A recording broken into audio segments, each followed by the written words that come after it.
face. Voilà témoignage Ça c'est le témoignage de Dieu lui-même. Il dit à mon serviteur Moïse, je lui parle face à face comme un homme parle à son ami. Mais ici dans le livre d'Exode, on montre comment Moïse désirait voir la gloire de Dieu. Mais Dieu lui dit, personne ne peut voir ma face et vivre. Dieu a très bien parlé. Parce que la première alliance, tout le temps de la première alliance, c'était un temps pendant lequel Dieu a tourné le dos aux gens. C'est comme ça qu'Israël n'était pas mort.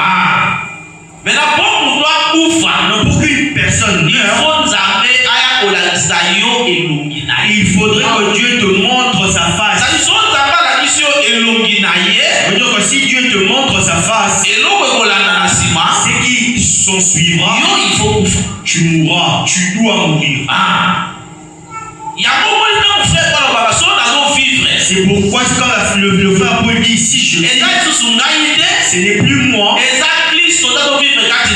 Christ qui vit en moi. Parce que ce jour-là, il avait vu Jésus, il a croisé Jésus. C'est Jésus qui est la face de Dieu. C'est-à-dire que si une personne croise Jésus, en d'autres termes, cette personne a vu Dieu.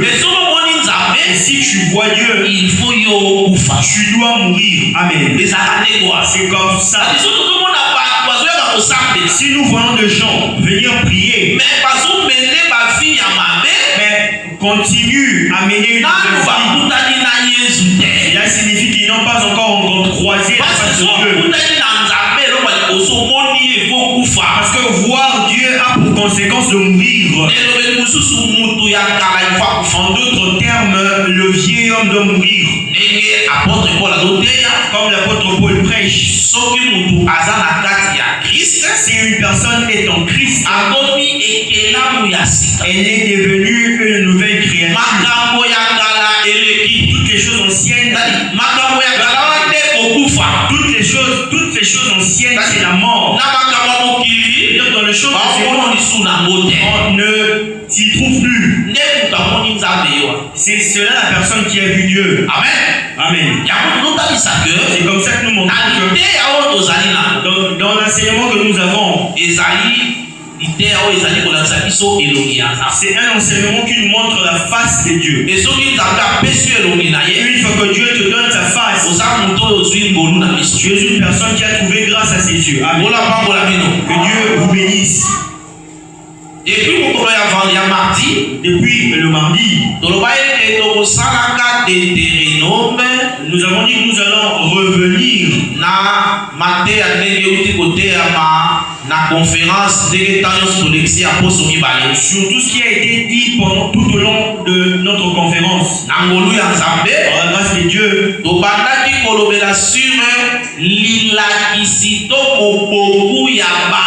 nous avons commencé par parler de la doctrine de Balaam.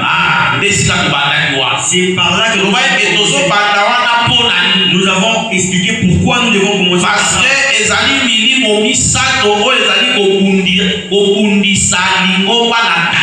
Parce qu'il existe en réalité trois esprits qui combattent l'église en ces temps de la fin. Il y a l'esprit de Balaam, l'esprit de Nicolaïde et l'esprit de Jézabel. Ce sont ces trois esprits. Vous verrez que ces gens ont existé. Ils sont déjà passés. Mais le livre d'Apocalypse fait mention d'eux. Mais en faisant mention on parle d'eux en montrant leur enseignement. Par exemple, je prends un exemple. Quand Jézabel est morte,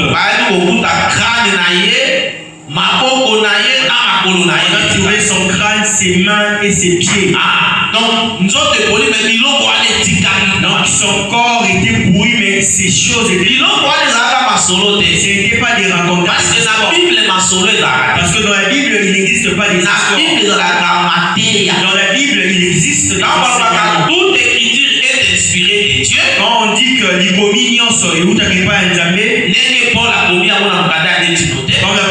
l'apôtre Paul a écrit, il faisait allusion à tous ces livres. Ça veut dire que tout ce qui a été de ont été pour notre instruction, nous qui sommes au temps de la fin. C'est comme ça que quand nous avons lu dans le livre d'Apocalypse, nous allons encore le relire. Apocalypse chapitre 3. Nous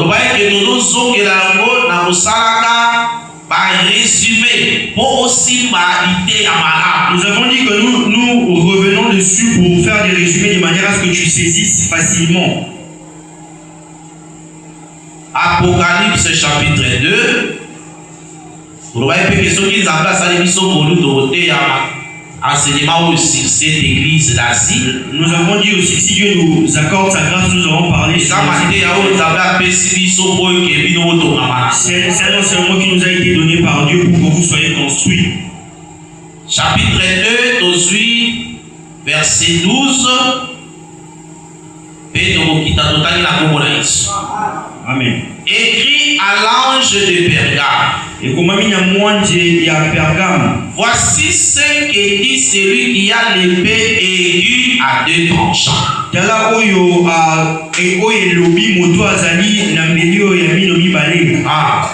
Je sais où tu demeures. Je sais que là est le trône de Satan. Tu retiens mon nom. Et tu n'as pas renié ma foi. Même au jour d'Antipas, mon témoin fidèle, qui a été mis à mort chez vous, là où Satan a sa demeure. Mais j'ai quelque chose contre toi. C'est que tu as là déjà attaché à la doctrine des Balaam, qui enseignait à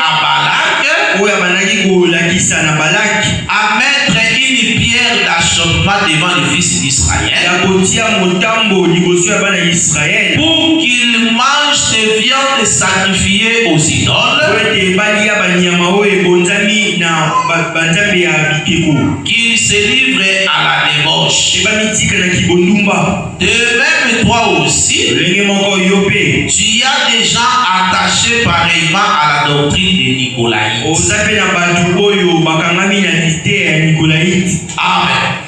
Donc, awa, to soit qu'il commis oyo, poto talisa d'abord, parce que le langage ya, donc, il y a. Amen.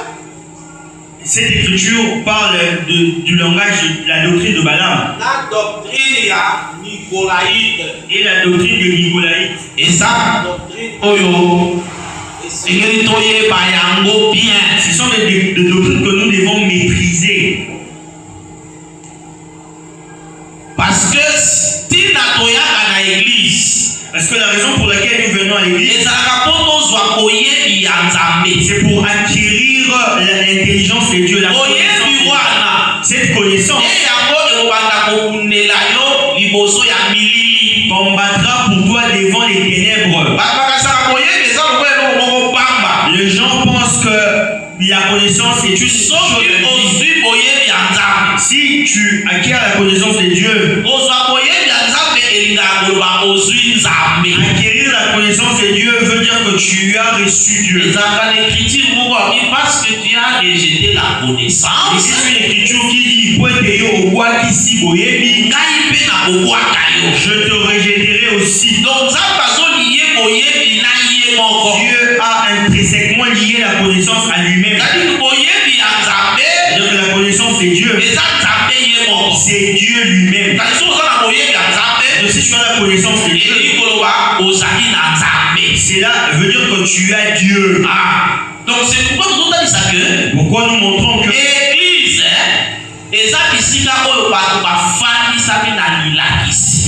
est un lieu où les gens ont profondément la connaissance. Parce que si nous n'avons pas profondément l'enseignement, Dieu a parlé sur 2 maisons. Il a montré une maison qui a été construite sur le sable et une autre qui a été construite sur une pierre. Ces 2 maisons ont été éprouvées. Et vous remarquerez que celle qui a été construite sur du sable est tombée. Mais celle qui a été construite sur une pierre est restée ferme. Quand Dieu parlait sur ces maisons, il n'a pas parlé d'une maison imaginaire qui devait être construite. Il parlait des hommes. Écoutez ce qu'il dit dans le livre de Luc.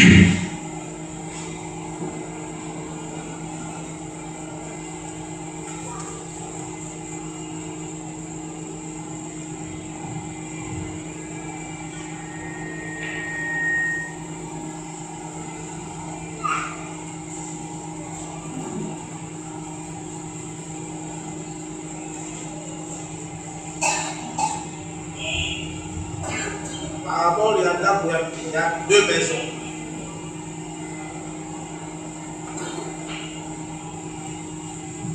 Luc chapitre 6.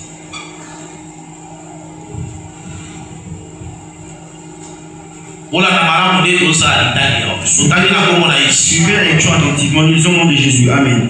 Au verset 46. Prenons le verset 46. Pourquoi m'appelez-vous Seigneur, Seigneur? Et ne faites-vous pas ce que j'ai dit? C'est-à-dire que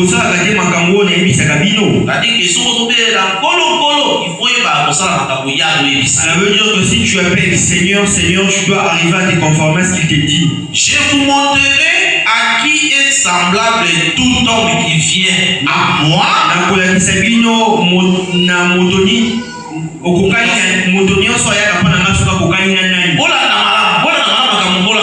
Suivez très bien ce que je vous montrerai à qui est semblable tout homme qui vient à moi.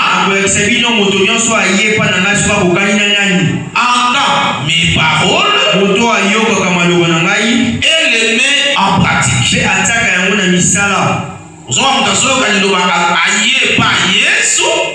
Venir auprès de Jésus, c'est une chose. C'est une chose. Écouter sa parole, c'en est une autre. La mettre en pratique, c'en est encore une autre. Ici, c'est Dieu, c'est le Seigneur qui donne tous ces détails. Alors, on va maintenant verset 18.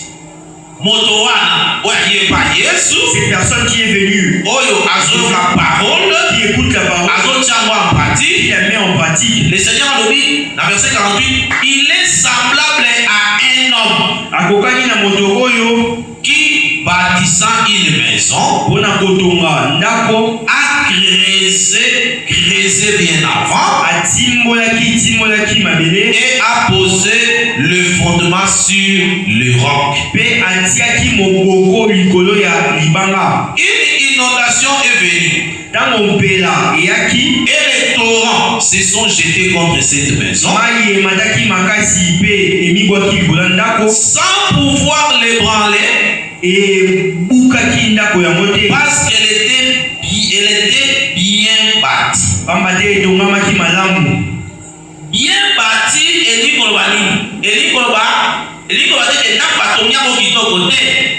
bâti une maison qui a été bien bâtie, c'est celle qui est construite sur une pierre.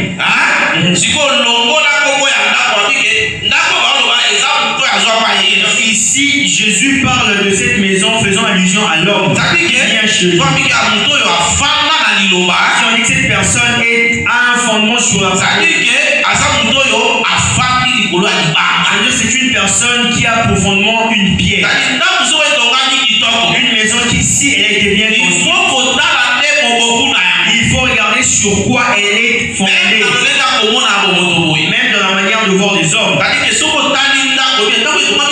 Si tu loues la construction d'une maison, un ingénieur de construction peut te dire cette maison n'a pas une longue vie. Donc il y a des gens comme ça. Et il y a des gens pareils qui, en regardant, ils peuvent facilement prédire l'affaissement de la maison. Dans la parole de Dieu, une maison qui a été bien c'est celle qui a vu sa fondation être mise sur une pierre. Et celle-ci est comparée à la personne qui écoute la parole et la mettre. Si la personne écoute la parole sans pouvoir la mettre en pratique, elle n'est pas cette maison-là. Je continue la lecture. Mais celui qui attend les paroles, qui attend et ne met pas en pratique, est semblable à un homme qui a bâti une maison sur la terre sans fondement. Les torrents s'est jeté contre elle. Aussitôt elle est tombée. Et la ruine de cette maison était grande.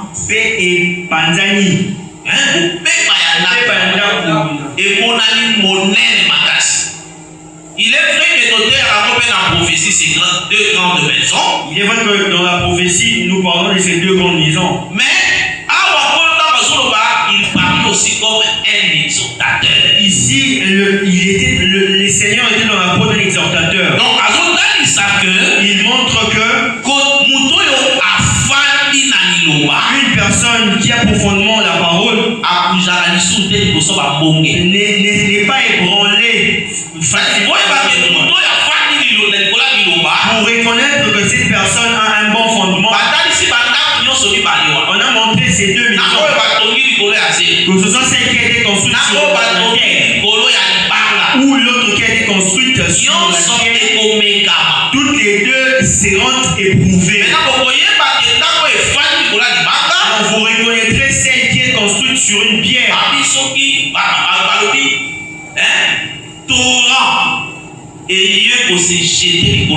C'est quand le torrent se jettera sur celle-ci et que l'inondation arrivera aussi. Vous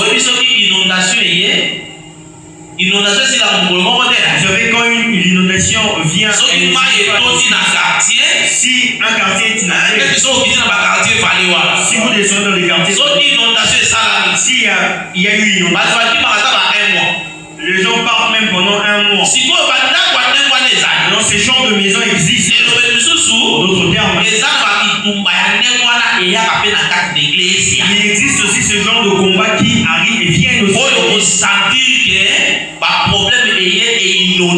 Lequel vous feront sentir une inondation. Seulement après ces inondations, c'est à la fin de ces inondations qu'on regardera cette maison. C'est-à-dire quand les problèmes subsistent, et après cela, on reconnaîtra si celui-ci est un enfant de Dieu qui a un fondement. Si tu lis très bien ces choses, parce qu'actuellement les gens ont du mal à lire la Bible. Les gens scrollent les réseaux sociaux. Mais si tu lis les choses de Dieu, tu te rendras compte que venir à l'église n'est pas suffisant. Il faut en plus de venir écouter la parole, mais aussi que tu prends le souci de la mettre en pratique. Parce que l'inondation viendra. Le problème subsistera de toute sorte. Il peut aussi arriver qu'un problème vienne à la face de l'église. Un problème qui viendra combattre l'église.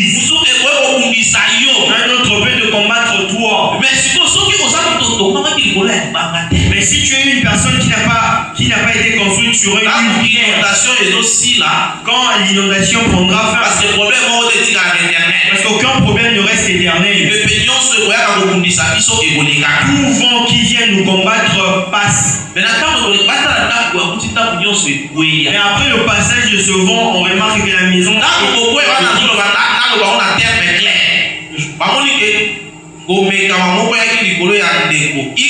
on voit qu'une épreuve était venue chez un frère. Je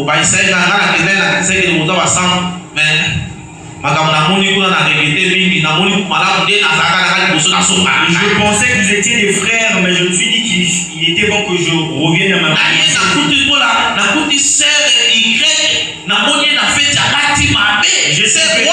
J'ai trouvé cette sœur dans une fête mal habillée.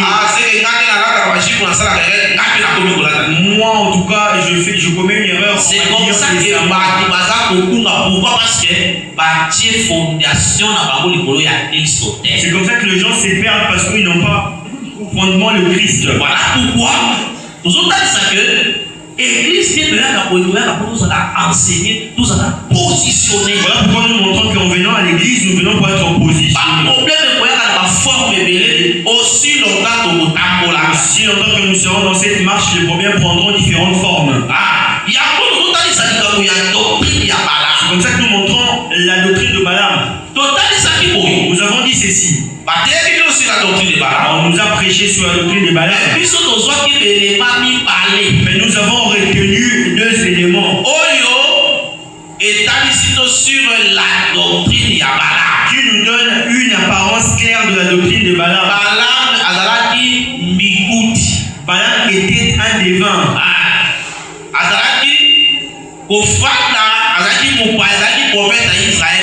Il n'était pas un prophète en Israël. Il habitait Péor. Mais si il n'était pas n'importe quel devin. C'est-à-dire que c'était un devin connu même de roi. Un roi qui veut aller combattre Israël. Il fait appel à ces devins pour qu'ils viennent prophétiser. Ça veut dire que ce n'était pas un homme moindre. C'était un grand homme qui dit des choses qui s'accomplissent. Quand il ferme les yeux, il voit les choses. Il n'était pas comme les aventuriers congolais. Vous voyez un pasteur dans son église qui est debout à la chair. Je vois dans l'élection qui à venir, pendant la course de ces élections, j'ai vu un candidat sur une chaise roulante. L'autre mourra. Il a donné une prophétie au milieu de beaucoup de gens. Les gens et cela est passé dans les réseaux sociaux. Les élections sont passées et il n'y a même pas eu un candidat jusqu'à aujourd'hui. Il n'y en a pas eu. Mais les gens continuent à l'élever. Pourquoi? Parce que ce sont des ignorants. On leur a menti et ils ont fait. En Israël, pareil, le prophète sera lapidé. Dans l'assemblée des saints.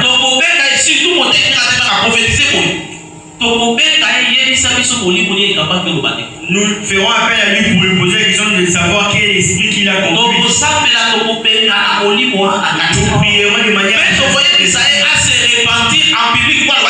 et nous exigerons une repentance en public parce qu'il a adressé. C'est comme ça que nous aimons l'assemblée des saints. Il y a même des problèmes subsisteront. Nous l'aimons parce qu'il y a des choses. Mais dans d'autres lieux, il y a des choses qui passent facilement. Parce que les gens se sentent habitués à s'aventurer. Balaam était un grand devin. Donc, à la possibilité, donc il y a maudit Il y avait la possibilité de te maudire et tu vas voir cette malédiction s'accomplir.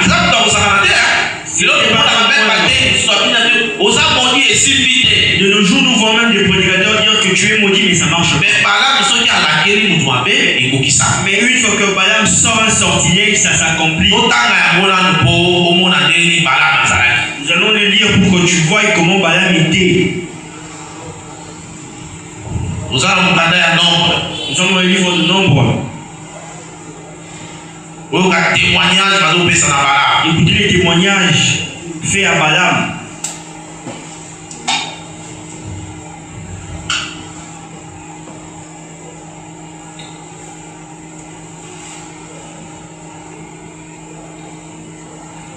Aujourd'hui, Nombre chapitre 22. Je vais partir au premier verset. Je prends partir du premier verset, Nombre 22. Nous allons de Jésus. Amen. Les enfants d'Israël partirent et ils campèrent dans les plaines de Moab. Au-delà du Jourdain, vis-à-vis de Jéricho. Balak, le fils de Tsippor, vit tout ce qu'Israël avait fait aux Amoréens. Et Moab fut très effrayé en face d'un peuple aussi nombreux. Il fut saisi de terreur en face des ennemis d'Israël.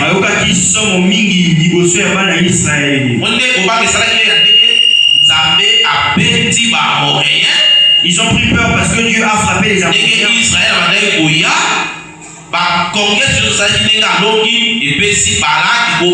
Ils ont eu vent de toutes les conquêtes d'Israël, c'est comme ça qu'ils ont pris peur. Il était un roi. Maintenant, verset 4. Moab dit aux anciens de Madian. Moab a lobi na batoyakaya Madian. Cette multitude va dévorer tout ce qui nous entoure. Et bien, il y a batoyo bakoya kobeko lia lo nyoso za pe. Comme le peuple broute la verdure des champs. Le kola ngombe a lia kamatiti ya elanga. Balak, le fils de Tsippor, était alors roi de Moab. Natango wana Balak azalaki nkumu ya mboka ya Moab. Vous avez la malamu, hein? Balak azalaki roi ya Moab. Balak était azalaki mokonzi ya Moab. Il envoya des messagers auprès de Balaam, le fils de Béor. Atindaki batinda minaye pa Balaam mwana ya Béor. À Pétor, sur le fleuve, dans le pays des fils de son peuple, afin de l'appeler et de lui dire: voici un peuple est sorti d'Égypte. Il couvre la surface de la terre et il habite vis-à-vis de moi. Viens, je te prie, maudis-moi ce peuple, car il est puissant que moi. Peut-être ainsi pourrais-je les battre et les chasserai-je du pays. Écoutez ce que dit le roi Balak. Car je sais que celui que tu bénis est béni, et celui que tu maudis est maudit.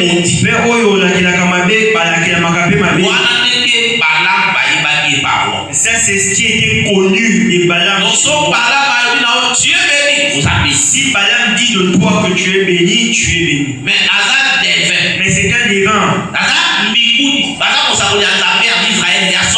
Ce n'est pas le prophète de Dieu d'Israël, c'est un devin. C'est comme ça que nous disons que même quand tu vois un grand miracle s'opérer, une personne qui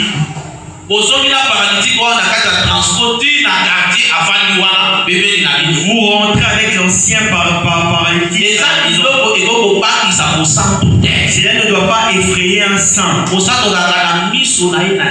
Le saint a ses yeux rivés à l'enseignement. gloire au Seigneur. Ce miracle a été accompli, gloire au Seigneur. Parce qu'il a guéri cette personne. Mais la question est celle de savoir si ce miracle a été opéré en quel nom. Il regarde, il cite le nom de Jésus. S'il cite le nom de Jésus, tu poseras la question de savoir quel est. Parce qu'il y a beaucoup de Jésus. Paul a prêché comme si une personne vous ramène un autre évangile et qu'il vous prêche un autre Jésus, ça veut dire qu'il existe d'autres types de Jésus. Ça veut dire que tu dois connaître quel est le Jésus que tu as. Tu dois savoir quel est le Jésus que nous te prêchons. Ce sont des choses très importantes. Si dit que je te bénis, tu es béni. Je te maudis et la malédiction dans ta vie. Là, c'est le témoignage du roi de Moab. Ça veut dire que Balaam était un homme à succès. Mais quand on a fait appel à lui, écoutez ce qu'il a attiré. Nombre chapitre 22.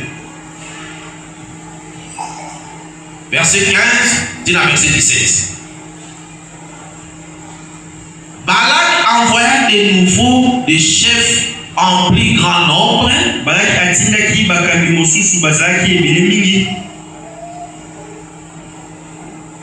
Et plus considérés que le précédent. Ils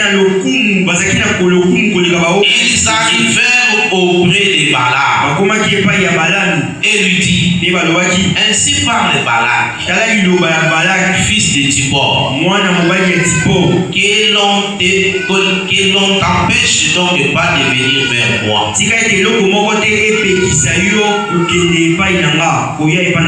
Verset 17. Car je te rendrai beaucoup d'honneur et je ferai tout ce que tu me diras. Et je te prie, maudis-moi ce peuple.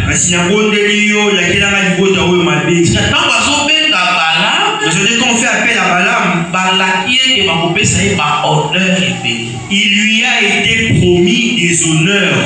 Vous voyez la doctrine de Balaam, la voie de Balaam.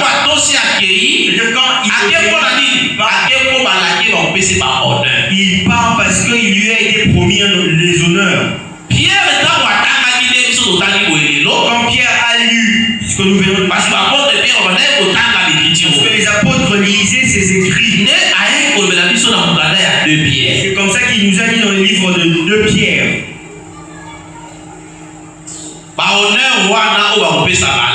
Ces honneurs qui seront donnés à Balaam.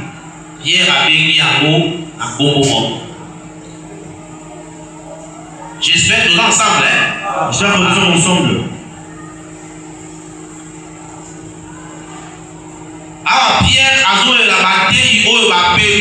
Ici, Pierre parle des enseignants qui sont perdus.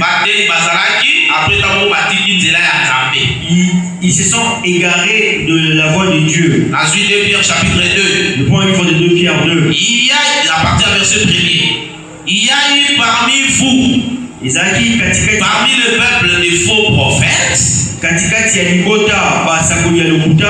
Et il y aura de même parmi vous des faux docteurs qui introduiront des sectes pernicieuses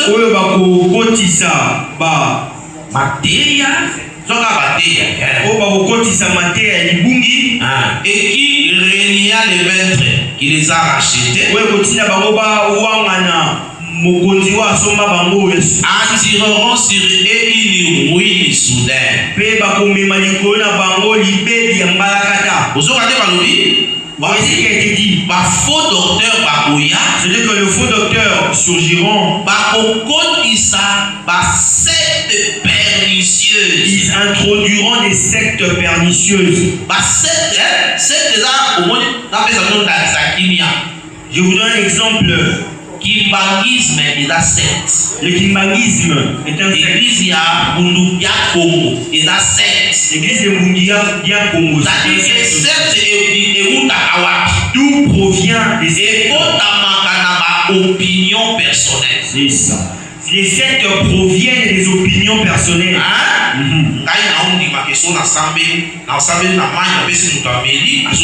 Moi je crois que si j'ai pris pour personne sera guérie. Moi je crois que je peux guérir à l'aide. Il s'agrippe. Les gens s'assemblent autour de lui. Il commence à leur vendre des bouteilles d'eau. Il fait même pas attention. C'est comme ça la secte est C'est comme ça que les sectes. Et là, c'est pas moi qui le dis, c'est l'apôtre Paul. Opinion personnelle. Il a demandé à ce que nous fassions attention à avoir des opinions personnelles. Moi je crois comme cela.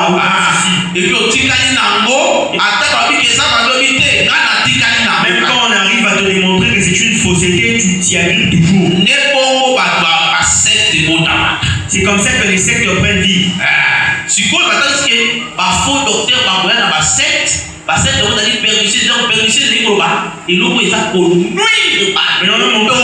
On a montré que les faux docteurs ramèneront des sectes qui sont pernicieux. Donc, on nuit dans le bac de mardi, et ça kindoki. Je l'ai dit le mardi, c'est une sorcellerie. Donc, son côté a été si un enseignant te prêche un faux enseignement, c'est là est semblable à une sorcière. C'est comme ça qu'il faut être clairvoyant. Parce que notre vie éternelle en dépend. Il faut ouvrir grandement les oreilles pour écouter. S'il faut poser des questions, faites-le. Nous ne sommes pas une église où l'enseignant peut prêcher et partir comme ça. Nous refusons qu'on nous prêche des choses qui n'existent pas.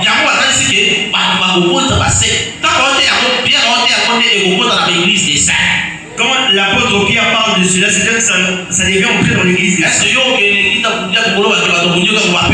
que toi tu peux aller dans l'église de Boudia pour dire qu'ils se sont perdus? Il existe des gens qui sont nés en comment dirais-tu se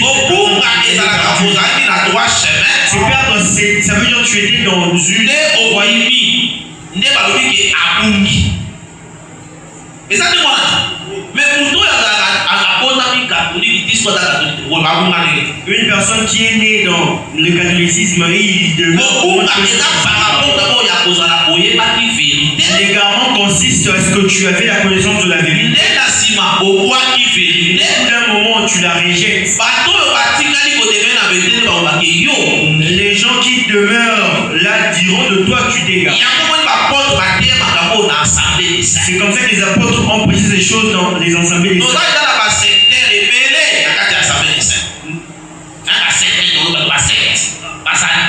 Nous avons beaucoup de sectes dans les assemblées des saints. Il y en a beaucoup. C'est comme ça que certains ont pris les documents pour qu'on ne s'intéresse plus à leur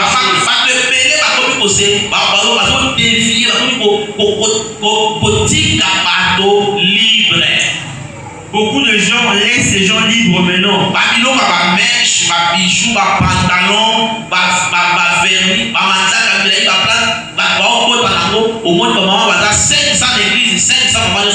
Il arrive que tu entres dans une assemblée et tu vois des mamans mettre des mèches, tous ces ajouts là.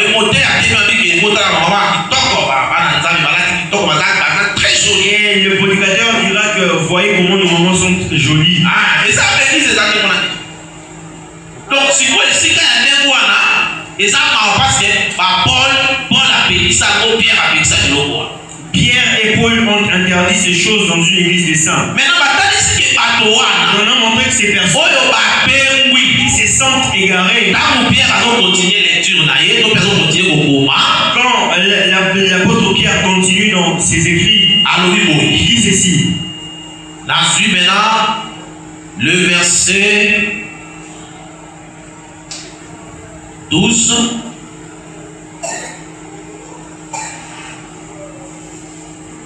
Dans la suite verset 15. Après avoir quitté les droits chemins, voilà, il est au retour. Ce que nous venons de dire ici. Donc les enseignants qui ont créé des sectes ont abandonné le droit chemin. Ils se sont égarés en suivant la voie de Balaam, fils de Bézor, qui aima les salaires de l'iniquité. Vous voyez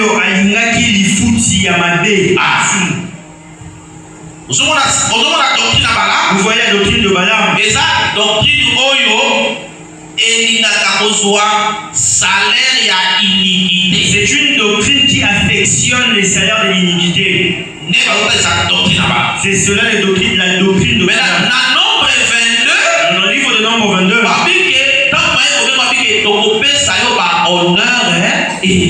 a dit que quand on a fait appel à Balaam, on lui a promis des honneurs en profusion. Donc c'est que hier,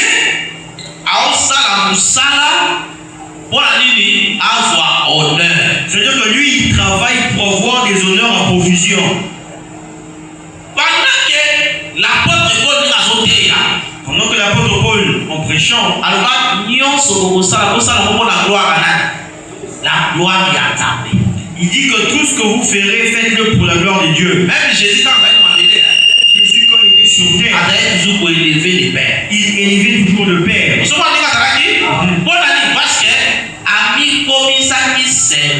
Parce qu'il s'est fait serviteur. Il faut honorer les pères. Et il devait honorer le Père. Mais au moment où vous verrez aujourd'hui,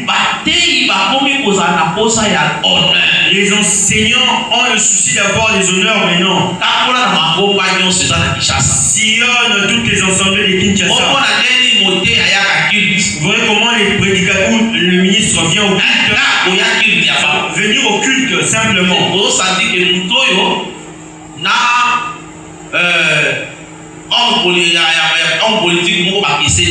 ne parviendrez pas à établir la différence entre un ministre et un homme politique. Vous verrez 3 véhicules devant. Policiers, plein de policiers. Il ramasse tous les sportifs du quartier. Et il a fait des gardes du corps. Comment poserais-tu une question? Mais tu diras à une telle personne que tu n'étais pas d'accord à un de ces enseignements. Tu blagues avec moi. Tu me poses des questions pour que je te réponde quoi? Connais-tu l'esprit qui a parlé en moi ce jour-là? Sors de mon bureau. Sors, il m'a dit que je ne te vois plus dans cette église.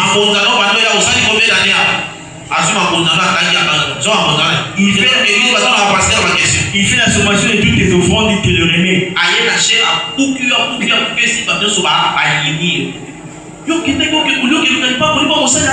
Tu es parti aller chercher des choses chez l'homme de Dieu. Tu es parti poser une question. C'est être glorifié, déifié pour ne pas. Il ne faut même pas poser des questions. Donc, si Balaam a suivi les honneurs, c'est ce qu'il a suivi. C'est vous, nous avons montré que Balaam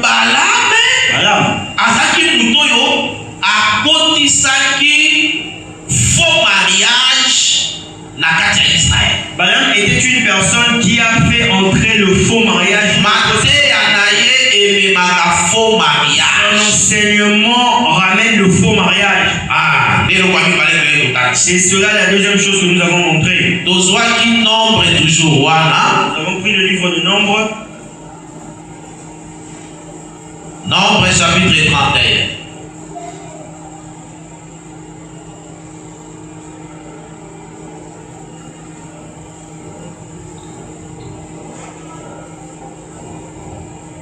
Nombre chapitre 31. Nous suivons à partir du verset 15 à 16. Nous prenons à partir du verset 15 et 16. Voilà déjà,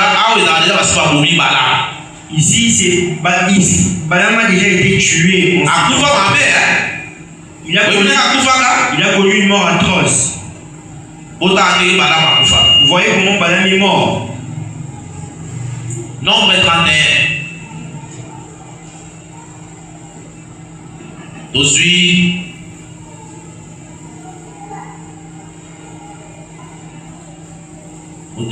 Quand il a la minute, il se met à 6 au temps pour ça la lecture.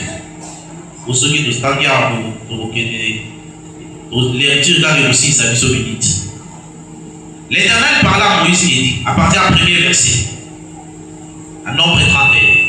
Yahweh a nommé à Mose, venge les enfants d'Israël sur les Madianites. Tu seras ensuite recueilli auprès de ton peuple.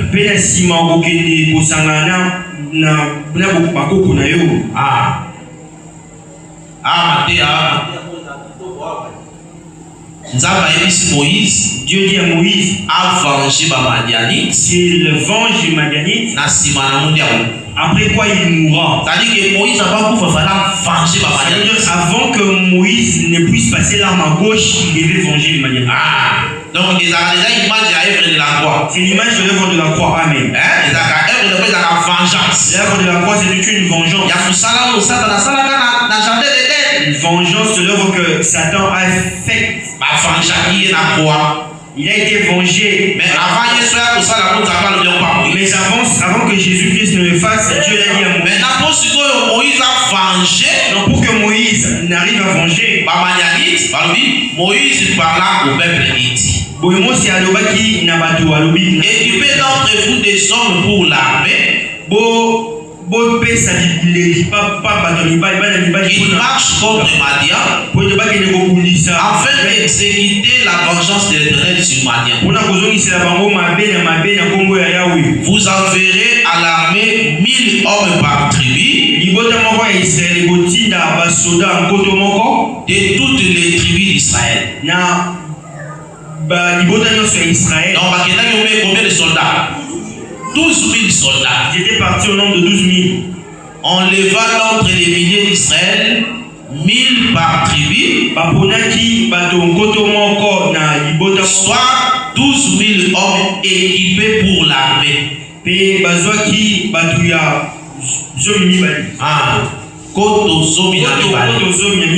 Moïse envoya à l'armée ces 1000 hommes par tribu. Moïse a dit bango na etumba et avec eux les fils des sacrificateurs Éléazar,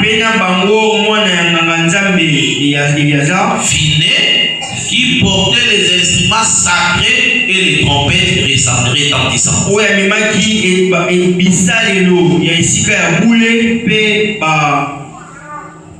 Ils s'avancèrent contre Madian selon l'ordre que l'Éternel avait donné à Moïse. Et ils tuèrent tous les mâles. Verset 8. Ils tuèrent le roi de Madian avec tous les autres. Évi, Rekem, Tu, et Reba, 5 rois de Madian. Ils tuèrent aussi par l'épée Balaam, fils de Béor.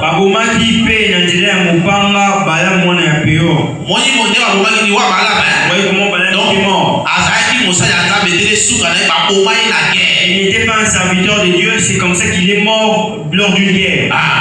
Maintenant, en rentrant de cette guerre, après les avoir tués, ils ont pris en otage les femmes et enfants.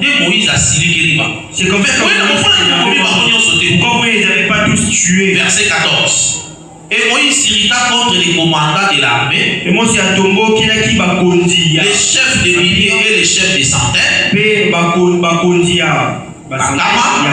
qui revenait de l'expédition. Il leur dit, avez-vous laissé la vie à toutes les femmes? Maintenant verset 7. Voici ce sont elles, Basiwana, qui sur la parole de Balaam ont entraîné les enfants d'Israël à l'infidélité envers l'Éternel dans l'affaire de Péor. Et alors éclata la plaie dans l'assemblée de l'Éternel. Donc c'est à travers ou par ces femmes sur les paroles de Balaam Israël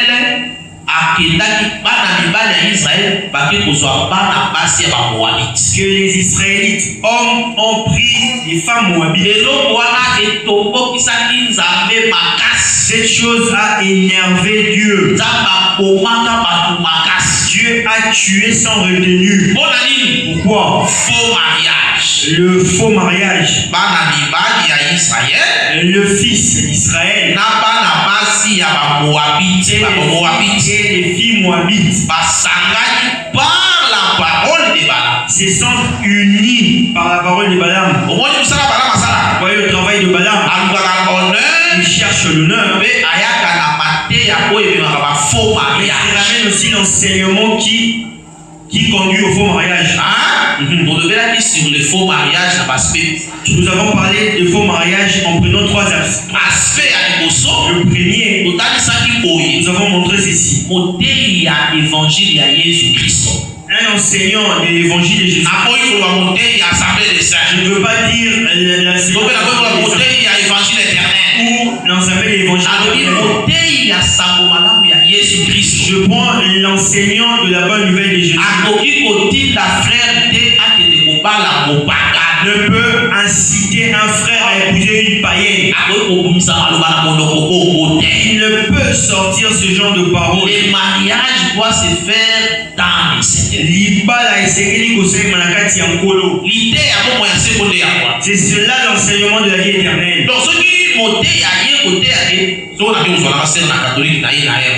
Si un enseignant te prêche que si je prends une sœur dans l'église de catholique, je la ramène.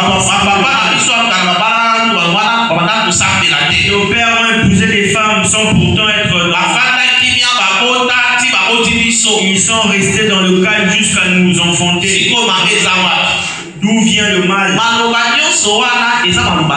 Toutes ces paroles ne concernent pas Dieu. Que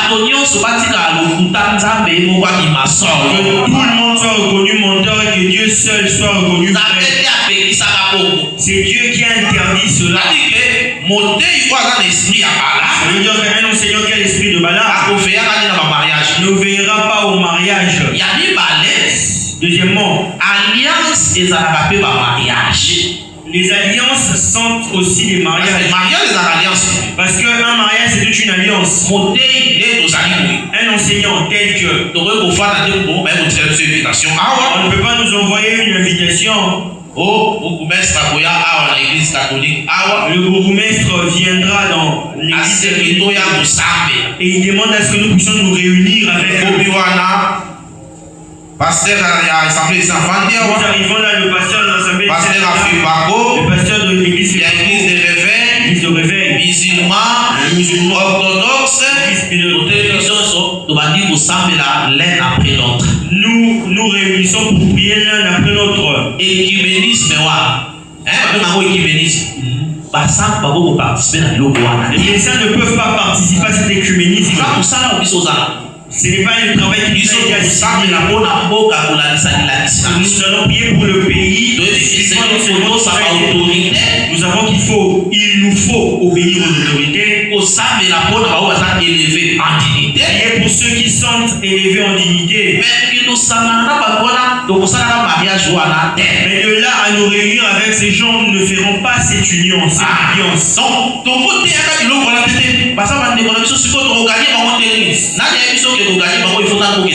Nous ne pouvons pas prêcher que ce sont nos frères, comment les gagnerons-nous? Qui t'a dit que ce sont nos frères et que nous devons le gagner?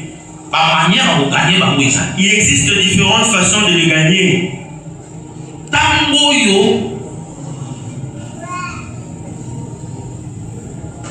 C'est donc Oyapika qui n'a pas de Syriens. À comprendre qu'après Kopika, Koko dans la table, il y a Rimon, et ça, c'est malade pour l'aide. Quand il a compris qu'après sa guérison, entrer dans le temple de Rimon n'était pas bon pour lui. Vous voyez comment la personne a compris le sens des choses de Dieu. Il dit qu'on lui donne même une portion de terre. Sauf qu'il arrive que, puisque le roi s'appuie sur lui,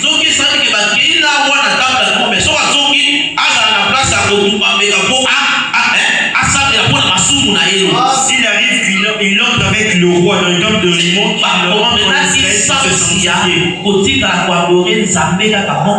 ils ont compris le sens d'adorer un seul Dieu, c'est lui d'Israël.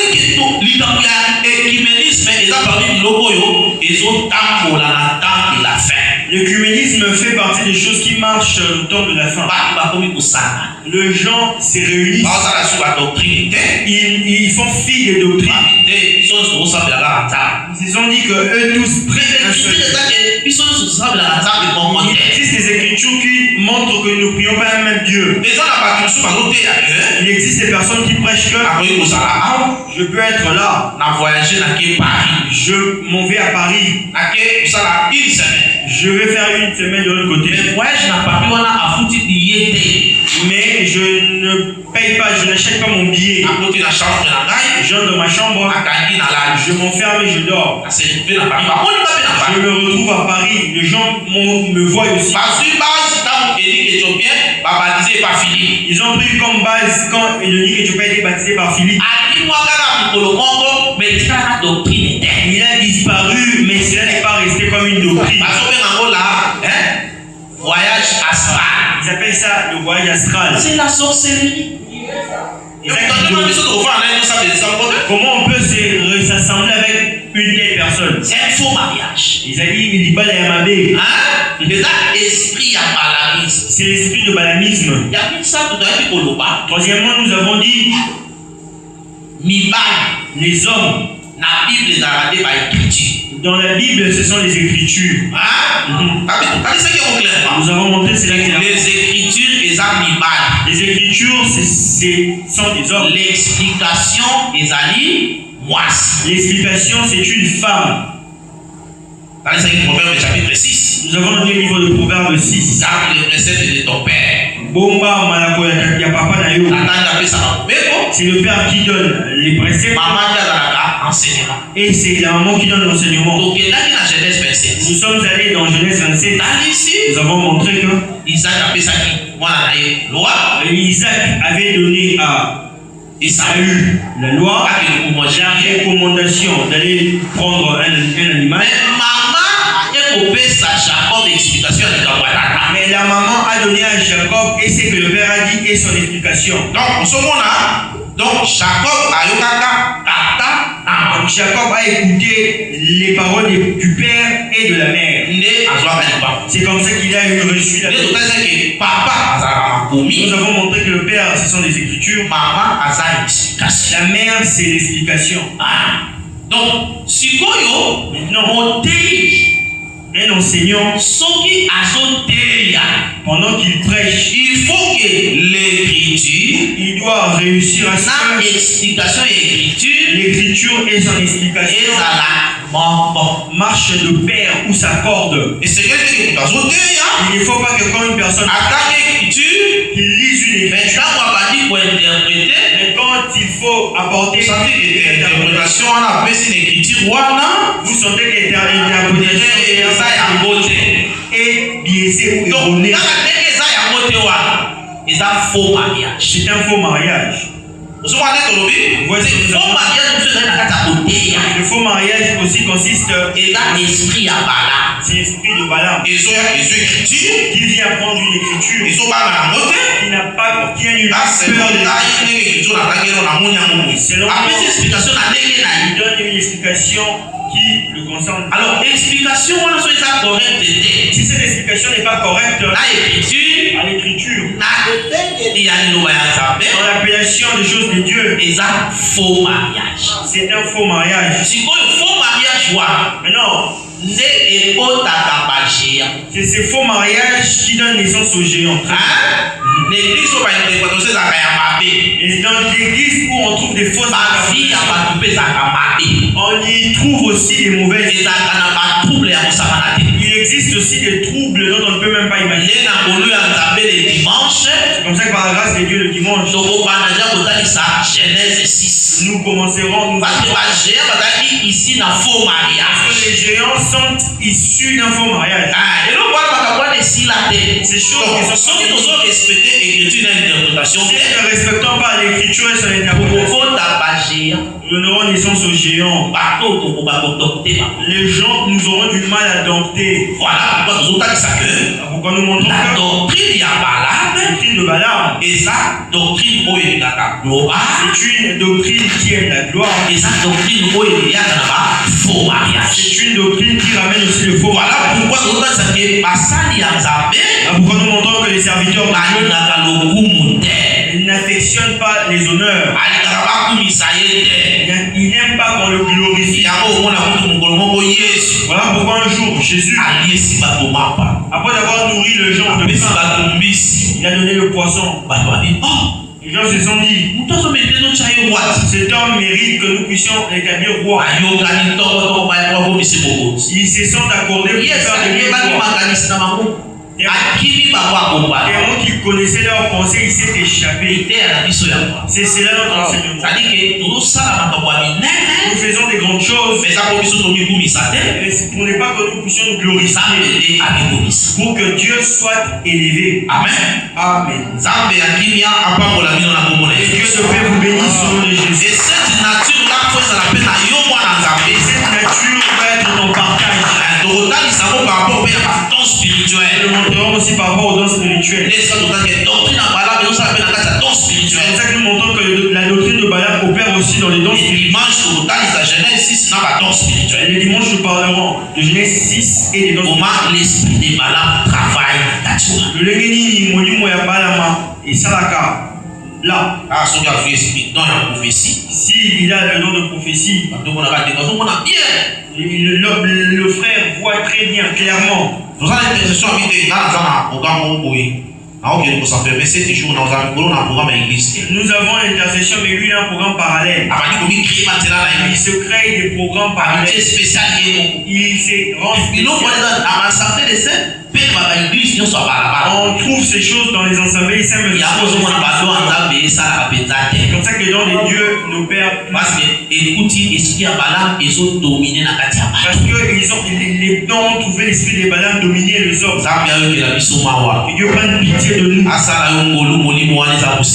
fasse grâce de manière à ce que cet esprit s'éloigne. Que tu te poses à cet enseignement. Que le Seigneur va pas pour la mort. Amen.